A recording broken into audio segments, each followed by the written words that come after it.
Ronald Joseph Dominique was born in 1964 in Thibodaux, Louisiana.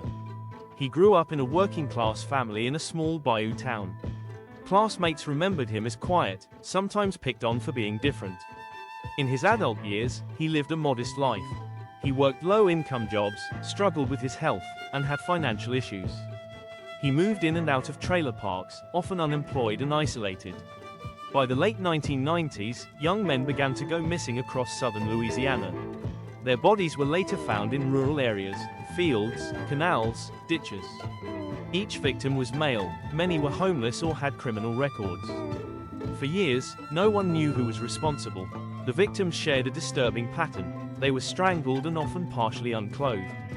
Many had been raped. Police struggled to find leads. Because the victims were marginalized, the cases received little media coverage. There were few witnesses and no consistent crime scene. The killer was careful. He left no fingerprints, no DNA, at least none that could be immediately matched. It wasn't until 2006 that a break came. One man survived an encounter and reported it to the police. He said someone had lured him with an offer of money and tried to tie him up. That person was Ronald Dominique. He was arrested shortly after. When questioned, he confessed to everything, calmly, with little emotion. He admitted to killing 23 men between 1997 and 2006.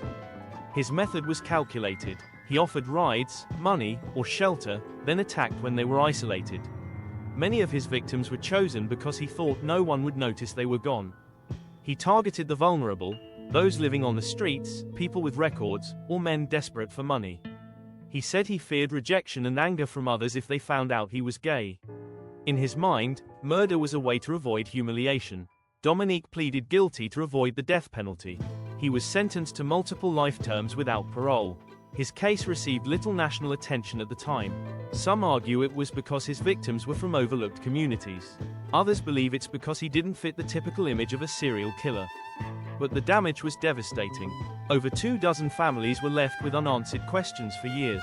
Dominique's case became one of the most prolific in Louisiana's history.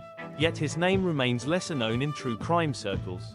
His crimes raised awareness about how easily the most vulnerable can be preyed upon, and how slowly justice sometimes moves.